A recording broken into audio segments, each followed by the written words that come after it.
Hello बच्चों, हम यहाँ पर क्लास 10th की साइंस का बायोलॉजी का फर्स्ट चैप्टर लाइफ प्रोसेसेस पढ़ रहे हैं। ठीक, क्लास 10th की बायोलॉजी का फर्स्ट चैप्टर लाइफ प्रोसेस। जैसा कि पिछले लेक्चर में हम लोगों ने जाना था कि लाइफ प्रोसेसेस क्या होती हैं, लाइफ प्रोसेसेस, और फिर हम आए थे कि न्यूट्रिशन और न्यूट्रिशन के टाइप्स। ये हम लोगों ने ये टॉपिक पिछले वीडियो में कवर किया था। अब आगे का टॉपिक, जैसे न्यूट्रिशन, टाइप्स ऑफ न्यूट्रिशन में हम लोगों ने देखा था कि दो टाइप का न्यूट्रिशन होता है, ऑटोट्रॉफिक न्यूट्रिशन और हेटेरोट्रॉफिक न्यूट्रिशन। ऑटोट्रॉफिक न्यूट्रिशन को भी हमने फर्दर दो पार्ट्स में डिवाइड किया था, फोटोसिंथेटिक ऑटोट्रॉफिक न्यूट्रिशन और कीमोसिंथेटिक ऑटोट्रॉफिक न्यूट्रिशन। कीमोसिंथेटिक तो बैक्टीरिया में हो रहा था, सम बैक्टीरिया में जैसे ग्रीन सल्फर बैक्टीरिया, उनमें कीमोसिंथेटिक हो रहा था। फोटोसिंथेटिक ऑटोट्रॉफिक न्यूट्रिशन किन में होता है? ग्रीन प्लांट्स में। तो आज हम ग्रीन प्लांट्स के न्यूट्रिशन के बारे में पढ़ेंगे। ठीक है, ग्रीन प्लांट्स में न्यूट्रिशन कैसे होता है? फोटोसिंथेटिक होता है, यानी कि फोटोसिंथेसिस से। फोटोसिंथेसिस से ग्रीन प्लांट अपना फूड खुद प्रिपेयर करते हैं। ठीक, तो हम पढ़ रहे हैं autotrophic nutrition in plants. Photosynthesis कैसे होती है न्यूट्रिशन की प्रोसेस प्लांट्स में? फोटोसिंथेसिस से। तो फोटोसिंथेसिस एक ऐसी प्रोसेस है जिसमें प्लांट्स चार चीजों का यूज करते हैं। ठीक, वो चीजें कौन कौन सी होती हैं? कार्बन डाइऑक्साइड, वाटर, क्लोरोफिल और सनलाइट के प्रेजेंस। चार चीजें कौन सी जरूरी होती हैं? सनलाइट, क्लोरोफिल, कार्बन डाइऑक्साइड और वाटर। ठीक, इन चीजों की हेल्प से, इन चीजों से ग्रीन प्लांट्स अपना फूड खुद प्रिपेयर करते हैं। सनलाइट, क्लोरोफिल, कार्बन डाइऑक्साइड और वाटर, ये चार चीजें फोटोसिंथेसिस की रिएक्शन के लिए जरूरी हैं। फिर इन चारों की रिएक्शन से क्या बनता है? इनका फूड बनता है और ऑक्सीजन रिलीज हो जाती है। ठीक, sunlight, chlorophyll, carbon dioxide, water की रिएक्शन होती है जिससे कि फूड बनता है और ऑक्सीजन निकल जाती है एटमॉस्फेयर में। फूड किस फॉर्म में होता है? फूड बनता है ग्लूकोज की फॉर्म में। ठीक, फूड बनता है ग्लूकोज की फॉर्म में और ऑक्सीजन निकल जाएगी। क्या है रिएक्शन? कार्बन डाइऑक्साइड, वाटर, ठीक, सनलाइट की प्रेजेंस हो, क्लोरोफिल हो। ठीक, तो सनलाइट और क्लोरोफिल की प्रेजेंस में कार्बन डाइऑक्साइड, वाटर रिएक्शन करते हैं, ग्लूकोज की फॉर्म में फूड बनाते हैं, ऑक्सीजन निकालते हैं और वाटर निकलता है। ठीक, ये C6H12O6 होता है ग्लूकोज। ग्लूकोज की फॉर्म में ये फूड प्रिपेयर करते हैं। ठीक, आगे स्टोर दूसरी फॉर्म में करते हैं, लेकिन बनाते यहाँ पे ग्लूकोज की फॉर्म में है। ये प्रोसेस हम लोग छोटे से पढ़ते हुए आ रहे हैं, अब यही हम लोग डिटेल में पढ़ेंगे। अच्छा, ये फोटोसिंथेसिस की जो ये रिएक्शन है, ये रिएक्शन एक रेडॉक्स रिएक्शन होती है। आप लोगों ने रिडक्शन ऑक्सीडेशन पढ़ा होगा। फोटोसिंथेसिस की ये रिएक्शन एक रेडॉक्स रिएक्शन होती है। रेडॉक्स रिएक्शन यानी कि इसमें रिडक्शन भी होगा और ऑक्सीडेशन भी होगा। रिडक्शन और ऑक्सीडेशन दोनों ही प्रोसेस होती हैं। रिडक्शन होता है कार्बन डाइऑक्साइड का और ऑक्सीडेशन होता है वाटर का। जैसे नेम से हम लोगों को लगता है रिडक्शन, रिड्यूस हो रहा है, लेकिन हम नेम के उल्टा सोचेंगे, जो हमें लगता है उसका उल्टा सोचेंगे। ऑक्सीडेशन में होता है किसी चीज का टूटना, और रिडक्शन किस में होता है? जब किसी चीज का बनना। हमारे बॉडी में मेटाबॉलिक रिएक्शन चलती रहती है, बहुत सारी चीजें बनती रहती हैं, बहुत सारी चीजें टूटती रहती हैं। तो जहां पर कुछ बन रहा होता है वहां पर होता है रिडक्शन। ठीक, जहां पर कुछ टूट रहा होता है वहां पर होता है ऑक्सीडेशन। तो फोटोसिंथेसिस की रिएक्शन में वाटर का ऑक्सीडेशन होता है। ठीक, क्योंकि वाटर टूटता है, वाटर का ऑक्सीडेशन होता है और बनता क्या है? कार्बन डाइऑक्साइड का रिडक्शन होता है जिससे ग्लूकोज बनता है। ठीक है, वाटर टूटता है, इसी वाटर से ये ऑक्सीजन रिलीज होती है। जो वाटर टूट रहा है, वाटर के टूटने से ही ऑक्सीजन रिलीज होती है। जितना जितना ऑक्सीजन यहाँ होगा वाटर वाला, उतना ही ऑक्सीजन निकलेगा। तो वाटर का ऑक्सीडेशन हो रहा है, यानी वाटर टूट रहा है। और रिडक्शन क्या सोचेंगे कि बनना, तो बनना कार्बन डाइऑक्साइड का रिडक्शन होता है, यानी कि कार्बन डाइऑक्साइड से ग्लूकोज बनता है। तो समझ गए आप लोग ये कि ये एक रेडॉक्स रिएक्शन है। क्यों इसको रेडॉक्स रिएक्शन कह रहे हैं? क्योंकि इसमें रिडक्शन भी होता है और ऑक्सीडेशन भी होता है। रिडक्शन होता है कार्बन डाइऑक्साइड का और ग्लूकोज बनता है जिससे, और ऑक्सीडेशन होता है वाटर का, ठीक, जिससे कि ऑक्सीजन निकलती है। ये आप लोगों को समझ में आ गया कि रेडॉक्स क्यों कहते हैं, ठीक, किस चीज का रिडक्शन हो रहा है और किस चीज का ऑक्सीडेशन हो रहा है। फिर अब फोटोसिंथेसिस की रिएक्शन कहाँ पर होती है? ग्रीन प्लांट्स में। ये जो क्लोरोफिल है ये कहाँ पर होता है? क्लोरोफिल होता है क्लोरोप्लास्ट में। क्लोरोफिल एक ग्रीन पिगमेंट होता है, ग्रीन पिगमेंट, ठीक। क्लोरोफिल क्या है?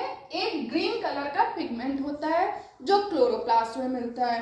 क्लोरोप्लास्ट का ग्रीन पार्ट में, जो प्लांट्स का ग्रीन पार्ट होता है वहां पर क्लोरोप्लास्ट होता है। प्लांट का ग्रीन पार्ट क्या होता है? लीव्स होती है। कुछ हर्बेसियस प्लांट में थोड़ा सा स्टेम भी होता है पतला सा ग्रीन कलर का। तो फोटोसिंथेसिस वहां पर होती है जो ग्रीन पार्ट होता है। तो अब जैसे पतला सा स्टेम हुआ हर्बेसियस प्लांट्स का, तो वहां पे भी फोटोसिंथेसिस होती है, लेकिन वहां पे वो थोड़ी होती है। मेन जो है प्लांट में लीव्स में फोटोसिंथेसिस होती है, क्योंकि लीव्स ग्रीन कलर की होती है। उनमें क्लोरोफिल पिगमेंट यानी ग्रीन कलर का पिगमेंट क्लोरोफिल होता है।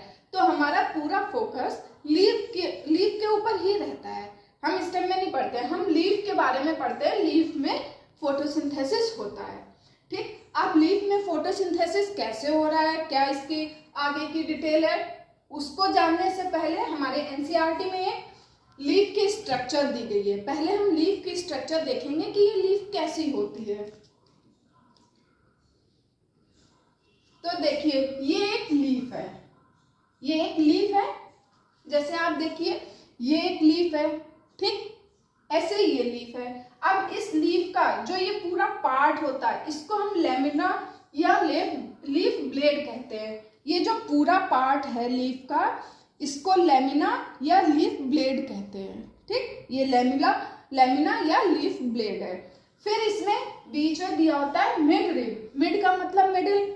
तो ये जो बीच वाली देखिए, ये जो बीच वाली, ये बीच की जो लाइन होती है इसको हम मिड रिब कहते हैं, ठीक। ये पीछे से ज्यादा क्लियर दिखती है, थोड़ी मोटी सी देखो पूरी आ रही है, ये होती है मिड रिब, ठीक। और इस मिड रिब से जो ये साइड में वेन्स निकलती है इनको कहते हैं वेन्स। जैसे ये मिड रिब है, ये मिड रिब है, ठीक। इसमें साइड से ऐसे करके वेन्स निकलती है, एक नेटवर्क की तरह, जाल का तरह बना लेती है, उसको कहते हैं वेन्स, ठीक। ये मिड रिब, ये हमारा लेमिना हो गया, पूरा ये लेमिना है या लीफ ब्लेड कहते हैं इसको। फिर जो बीच में पार्ट होता है इसको मिड रिब कहते हैं, और जो पास में ये ऐसे करके निकलती है इसकी ब्रांचेस, इनको कहते हैं वेन्स, ठीक। और ये जो पार्ट होता है, अब जैसे ये है, यहां से ऐसे काटा तो देखिए ये जो मिड रिब है ये, इसी में होते हैं वेस्कुलर बंडल। अब प्लांट्स को जब वो फोटोसिंथेसिस करेंगे तो ये लीफ में ग्रीन पार्ट तो है, वाटर भी तो चाहिए है। तो वाटर जो सॉइल में दिया जाता है, नीचे से लाते सॉइल से एब्जॉर्ब करके यहाँ लीफ तक पहुंचाया जाता है। कैसे पहुंचाया जाता है? वेस्कुलर बंडल से, ठीक। वेस्कुलर बंडल के बारे में हमने क्लास 9th में पढ़ रखा है। वेस्कुलर बंडल में होते हैं जाइलम और फ्लोएम। ये जो मिड रिब है इसमें वेस्कुलर बंडल यानी कि जाइलम और फ्लोएम दोनों होते हैं। जाइलम क्या करता है? जाइलम करता है वाटर का ट्रांसपोर्ट, नीचे से वाटर लाता है, और फिर जो लीफ में फूड बना, अब ये वाटर तो इसको आ गया, ग्रीन पार्ट है इसके पास, कार्बन डाइऑक्साइड एटमॉस्फेयर से एब्जॉर्ब कर लेगा और सनलाइट, चारों चीजें हो जाएंगी तो यहाँ पे ये फूड बनाएगा। फूड बनाने के बाद अब फूड को दूसरे पार्ट्स में भी तो पहुंचाएगा। अब जैसे रूट है, कोई अंडरग्राउंड है, उसको पहुंचाना है फूड, प्लांट के डिफरेंट पार्ट्स में, फ्लावर में, सब जगह फूड पहुंचाना है। तो फूड पहुंचाया जाता है फ्लोएम से। लीफ को वाटर मिला नीचे से जाइलम से, और जो लीफ में फूड बना है वो फ्लोएम पहुंचाता है प्लांट के डिफरेंट पार्ट्स में, ठीक। ये जैसे हमने देखा ये लेमिना है हमारा, ये लीफ ब्लेड, रिब है और वेन्स है। मिड रिब, ये जो मिड रिब है ये दो चीजों, ये वेस्कुलर बंडल होते हैं इसमें जो दो चीजों से मिलकर बनते हैं, जाइलम और फ्लोएम।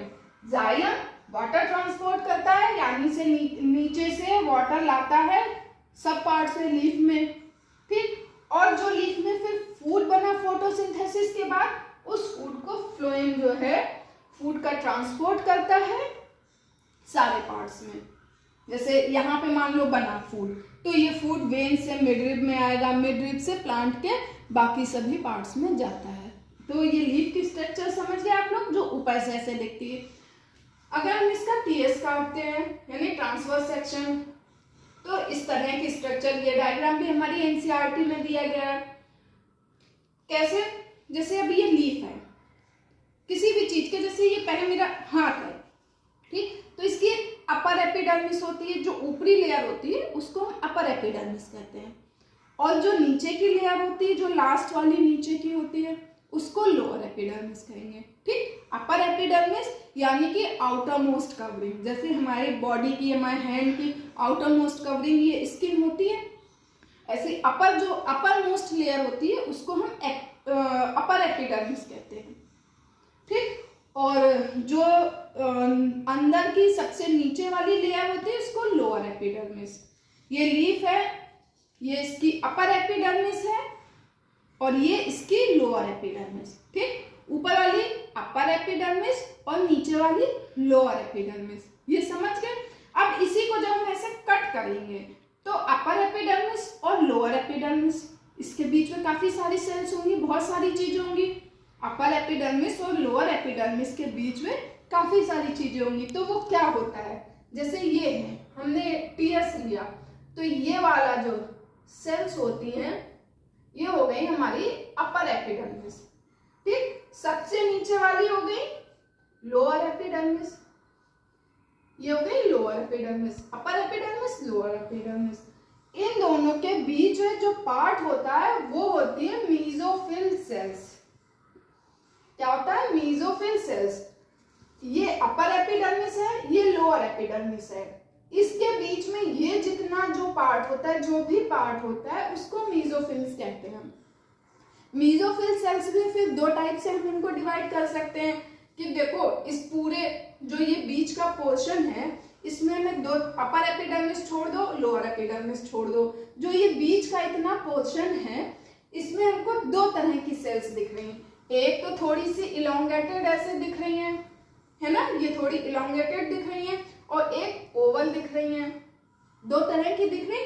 तो जो है दोनों ये मीजोफिल सेल्स, ये भी मीजोफिल इलोंगेटेड वाली, ओवल कह लो, ये भी मीजोफिल सेल्स हैं। लेकिन ये जो इलोंगेटेड होती हैं उनको हम पैलिसेड कहते हैं, पैलिसेड पैरेन्काइमा, ठीक, पैलिसेड पैरेन्काइमा। और ये जो ओवल शेप की होती है इनको स्पॉन्जी पैरेन्काइमा कहते हैं।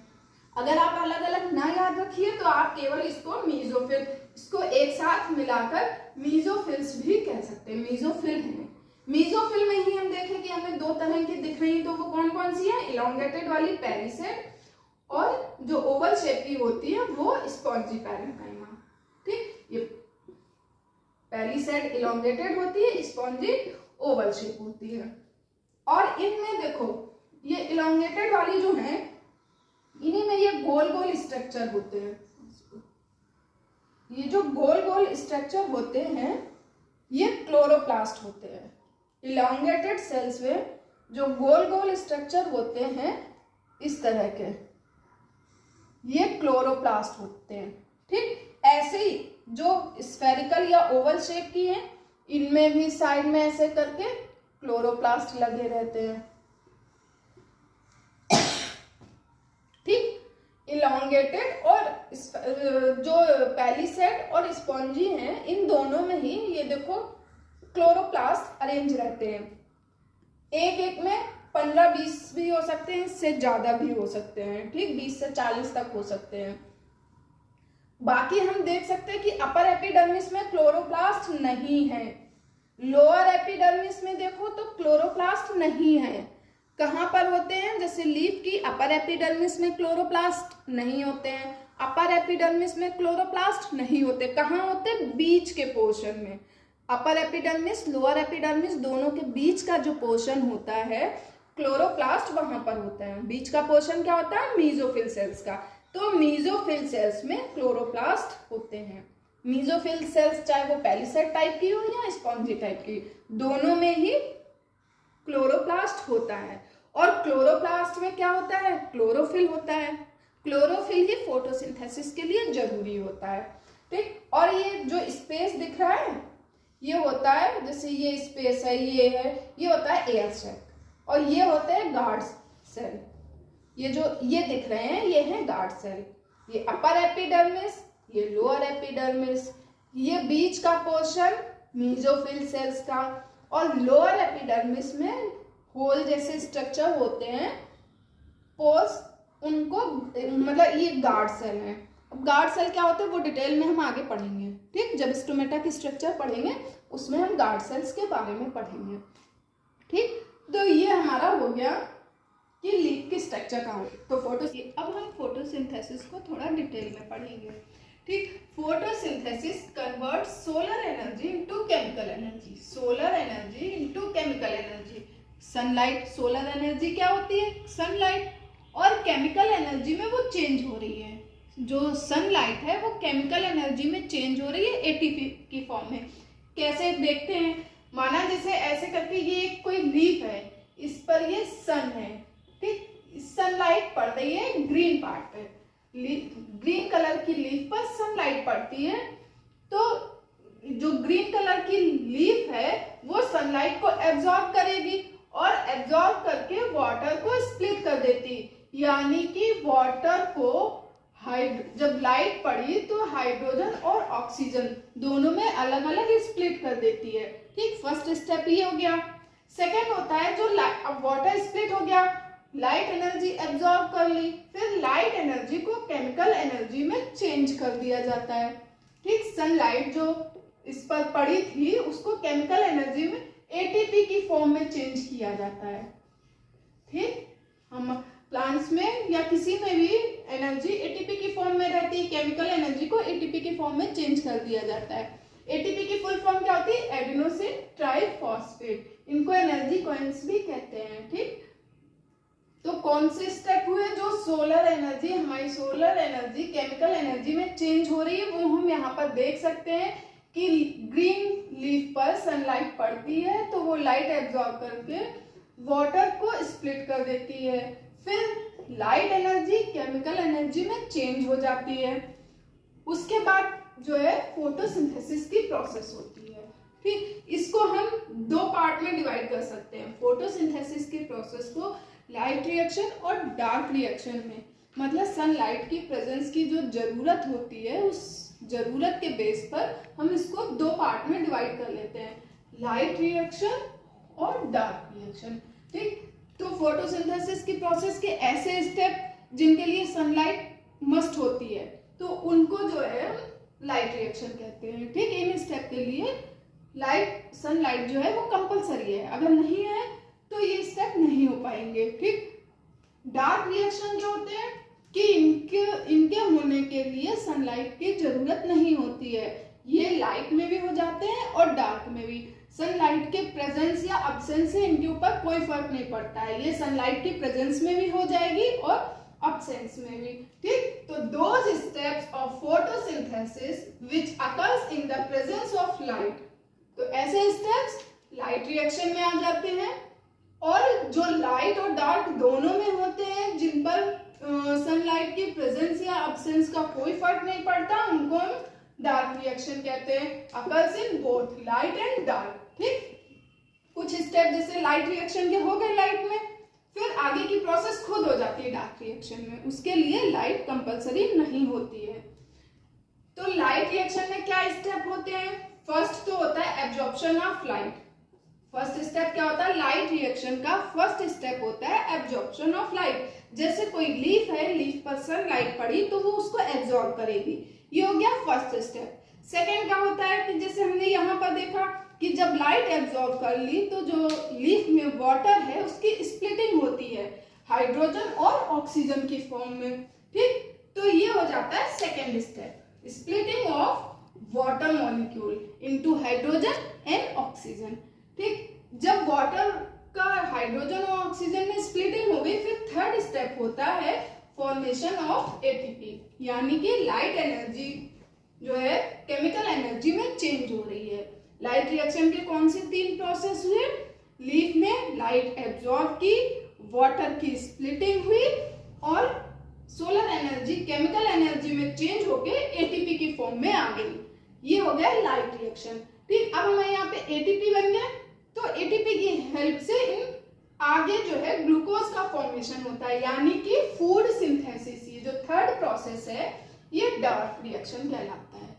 ठीक, डार्क रिएक्शन में क्या होता है कि फूड यानी कि ग्लूकोज की सिंथेसिस होती है।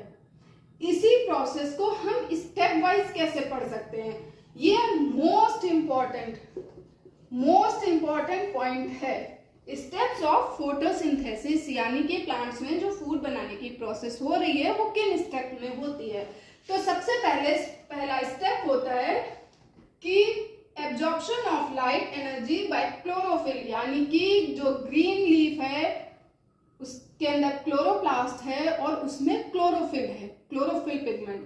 ठीक, तो ग्रीन लीफ पर लाइट पड़ी तो लीफ ने लाइट यानी कि क्लोरोफिल ने लाइट एब्जॉर्ब की। तो ये हो गया हमारा first step, absorption of light energy by chlorophyll. अब जब लीफ ने सनलाइट एब्जॉर्ब कर ली, फिर क्या होता है, वाटर की स्प्लिटिंग होती है और जो केमिकल एनर्जी है वो, जो लाइट एनर्जी है वो केमिकल एनर्जी में चेंज हो जाती है। तो ये हमारा सेकेंड स्टेप हो गया कि conversion of light energy to chemical energy, ठीक, in the form of ATP, chemical energy ATP की फॉर्म में। एंड और क्या होता है, splitting of water into hydrogen and oxygen. ठीक, लीफ ने लाइट एब्जॉर्ब की, लाइट एनर्जी केमिकल एनर्जी में चेंज हुई और वाटर की स्प्लिटिंग हुई। ठीक, इसके बाद होता है फूड सिंथेसिस। जो ये थर्ड प्रोसेस है ये होता है फूड सिंथेसिस। कैसे होती है फूड सिंथेसिस? आपको बताया था पहले कि कार्बन डाइऑक्साइड के रिडक्शन से ग्लूकोज बनता है। ठीक, रिडक्शन मतलब कि जहां पर इलेक्ट्रॉन ऐड हो रहे हो। ठीक, एडिशन ऑफ इलेक्ट्रॉन्स को हम रिडक्शन कहते हैं, या किसी चीज के बनने को रिडक्शन कहते हैं। तो यहाँ पर कार्बन डाइऑक्साइड से कार्बोहाइड्रेट यानी कि ग्लूकोज बन रहा है, इसलिए इसको रिडक्शन कहते हैं। Reduction of carbon dioxide to carbohydrate in the form of glucose. ठीक, ग्लूकोज की फॉर्म में बनता है। तो हम इस पूरे को रिएक्शन में कैसे समराइज करते हैं कि carbon dioxide plus water sunlight और क्लोरोफिल की प्रेजेंस में रिएक्शन करता है, जिससे कि कार्बोहाइड्रेट, ये क्या है, ग्लूकोज।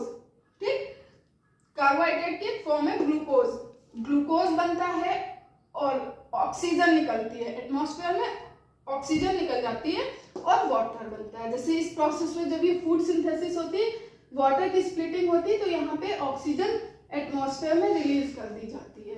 ठीक, तो ये पूरी प्रोसेस है। अब जब ग्लूकोज बन गया, फोटोसिंथेसिस की प्रोसेस से ग्लूकोज बन गया, तो वो प्लांट्स में बनता तो ग्लूकोज की फॉर्म में है, लेकिन स्टोर उसको स्टार्च की फॉर्म में करते हैं।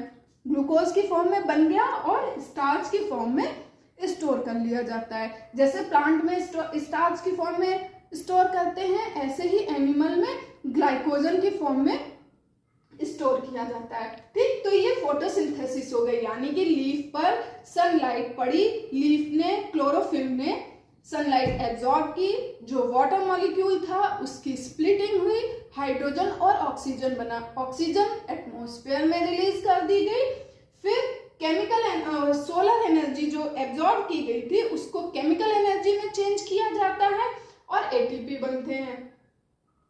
फिर उन एटीपी की हेल्प से कार्बन डाइऑक्साइड जो प्लांट्स एटमॉस्फेयर से ले रहे हैं उनका रिडक्शन किया जाता है और ग्लूकोज बनता है। ग्लूकोज की फॉर्म में उनका फूड बन जाता है और वो फूड प्लांट्स स्टार्च की फॉर्म में स्टोर कर लेते हैं। ये पूरी प्रोसेस है फोटोसिंथेसिस की। ये स्टेप्स इसके मोस्ट इंपॉर्टेंट हैं। ठीक, ये प्रोसेस हो गई।